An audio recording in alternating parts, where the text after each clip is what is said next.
वाह, क्या आईपीओ है। वाह क्या आईपीओ है। खास पेशकश हमारी, इसमें हम प्राइमरी मार्केट आईपीओ बाजार को लेकर के बहुत डिटेल में चर्चा करते हैं। ब्रोकर्स क्या कह रहे हैं, पैसे आपको लगाने चाहिए कि नहीं लगाने चाहिए, ग्रे मार्केट में प्रीमियम क्या चल रहा है, लिस्टिंग गेन कितना मिल सकता है, इन तमाम पहलुओं को हम छूने की कोशिश करते हैं। और अब तो हम म्यूचुअल फंड से के जो हमारे दर्शक हैं उनको भी, उनके लिए भी जो नए नए फंड्स आ रहे हैं उसके बारे में भी अपडेट देते रहेंगे इसी हमारे खास सेगमेंट में।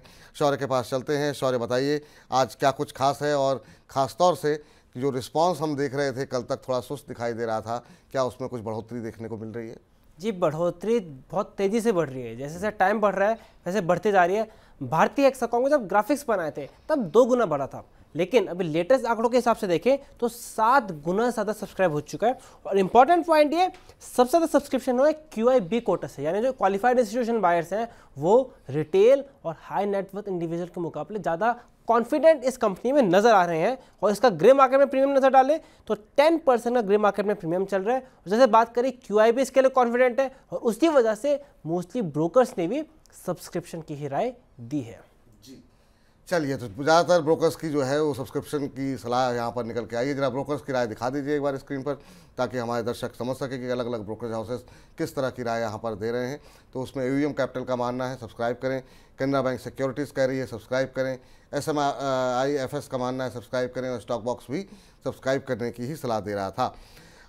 सर आपसे जानना चाहेंगे हेक्साकॉम्प को लेकर के, शुरू के 2 दिन बिल्कुल ठंडा रिस्पांस देखने को मिल रहा था, ग्रे मार्केट के प्रीमियम पे क्या असर है शौर्य? जी, ग्रे मार्केट प्रीमियम स्टेबल चल रहा है 10% के अराउंड, और देखिए उसी का चल रहा है, कभी 9% हो जाता है, कभी 11%, तो 9 to 10% 10% के आसपास हम मोटा मोटा मान लेते हैं।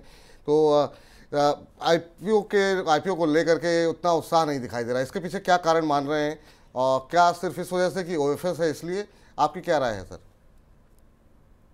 देखिए विपुल जी, एक तो OFS से आपने सही कहा, सेकेंडली भारतीय एयरटेल ऑलरेडी लिस्टेड कंपनी है और इसी स्पेस में है, तो एक पेरेंट की ऑलरेडी आपको एक लिस्टिंग जिस सेक्टर में वो आपको ऑलरेडी देखने को मिल रही है। सेकेंडली अब मैंने पहले भी कहा था 15 से 20% ज्यादा गेन भारतीय इस IPO में देखने को नहीं मिलेगा हेक्साकॉम में, क्योंकि थोड़े वैल्यूएशन एट पार है और थोड़ा बहुत रूम जरूर है। 15 से 20% गेन्स आपको जरूर देखने को मिल सकता है। लास्ट डे जरूर सब्सक्राइब हो जाएगा, क्योंकि जो भी HNI या बड़े इन्वेस्टर्स होते हैं, क्योंकि वो लास्ट डे ही अप्लाई करते हैं, क्योंकि इंटरेस्ट का कैलकुलेशंस भी वो नेक्स्ट पर डे का लगाते हैं, तो लास्ट डे जरूर सब्सक्राइब हो जाएगा। मुझे लग रहा है 15 से 20% मैक्स इसमें लिस्टिंग गेन्स देखने को मिल सकता है। मेरे ख्याल से 1 से 2 घंटे और है, उसमें आप अप्लाई करके चल सकते हैं। प्योरली एक ही चीज का ध्यान रखें, ज्यादा बड़े लिस्टिंग गेन्स की एक्सपेक्टेड नहीं है। मेरा जो पर्सनल व्यू है, इसमें 15 से 20% के लिस्टिंग गेन जरूर देखने को मिल सकते हैं।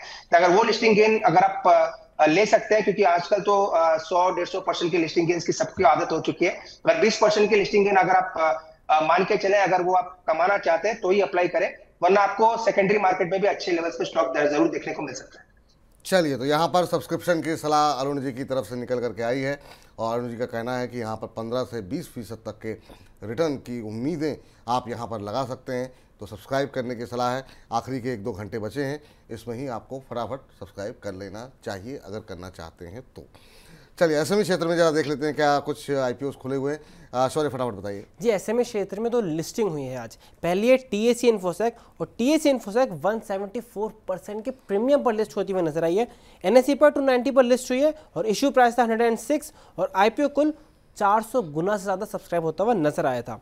दूसरी कंपनी है रेडियो वाला नेटवर्क। रेडियो वाला नेटवर्क 60% के आसपास प्रीमियम पर लिस्ट हुई है। एग्जैक्टली कहें तो 58.09% प्रीमियम। NSE पर 120 रुपीज़ पर खुला था, और इशू प्राइस इसका 76, और ये भी 300 गुना ज़्यादा सब्सक्राइब होता हुआ नजर आया था।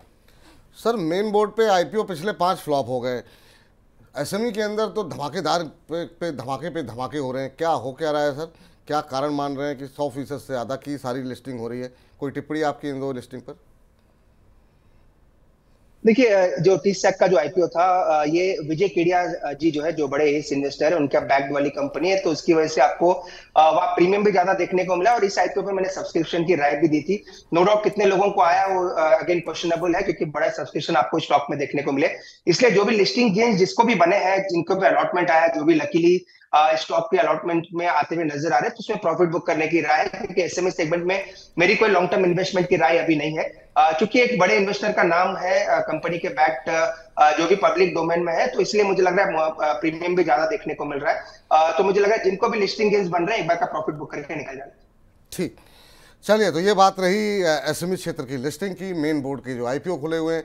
अब जरा बात कर लेते हैं म्यूचुअल फंड से जुड़ी हुई कुछ बातें और जो एनएफओज आने वाले हैं, न्यू फंड्स ऑफर, जहाँ पे कि आपको कम कीमत पे जो है आपको यूनिट्स ज़्यादा मिल जाती हैं, उसके बारे में जानते हैं। शौर्य बताइए कौन सा एनएफओ आने वाला है? कल हमने इस पर बातचीत की थी। जी, अभी एक एनएफओ खुला हुआ है, उसका नाम है PGIM इंडिया रिटायरमेंट फंड। जैसे हमने कल भी बताया, ओपन एंडेड फंड है और मल्टी क्लास एसेट में इन्वेस्ट करता है, लेकिन आपको ध्यान नहीं रखना है, काफ़ी ज़्यादा हाई रिस्क कैटेगरी में कंपनी आती है। और इस पर अगर स्टैम्प ड्यूटी की बात करें तो सेबी के हिसाब से 0.005% की स्टैम्प ड्यूटी लगेगी।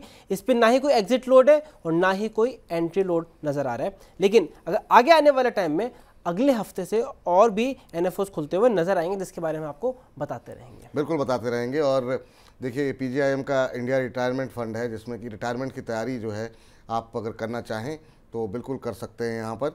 सर, म्यूचुअल फंड को लेकर के आपकी राय क्या है? बहुत बड़ी संख्या में हम देख रहे हैं जो नंबर्स आ रहे हैं, और बाज़ार को संभालने में बड़ा योगदान रहा है म्यूचुअल फंड के निवेशकों का। आपकी राय क्या होगी? और क्या जो नए निवेशक हैं उनको सीधे बाज़ार में उतरने के बजाय SIP का माध्यम चुनना चाहिए? आपकी क्या सलाह रहेगी? विपुल जी, हमने यूजुअली एक फॉर्मूला बना रखा है, जिनको भी वैसे तो 100% आपको म्यूचुअल फंड पे निवेश आपका होना ही चाहिए, क्योंकि मेजरली रिटेल इन्वेस्टर्स को हम भी कैटर करते हैं, तो वहां पे म्यूचुअल फंड्स की जरूर राय देते हैं। 3 से 4 फंड हम मैक्स लेने की सलाह देते हैं। एक सेक्टोरल फंड, एक निफ्टी इंडेक्स फंड आप ले सकते हैं, किसी भी इंडेक्स का फंड ले सकते हैं। थर्ड, आपका हाइब्रिड फंड लेकर रखिए, हाइब्रिड फंड में भी आपको अच्छा पैसा बन सकता है। फोर्थ, आप एक प्योर आप कह सकते हैं लार्ज कैप या मिड कैप फंड आप अपने पोर्टफोलियो में रख सकते हैं। डेट का फंड भी यूजुअली रखना चाहिए, पर अभी क्योंकि वो माहौल नहीं है तो इसलिए सलाह नहीं दे रहे। तो 4 से 5 म्यूचुअल फंड का आपका पोर्टफोलियो जरूर होना चाहिए।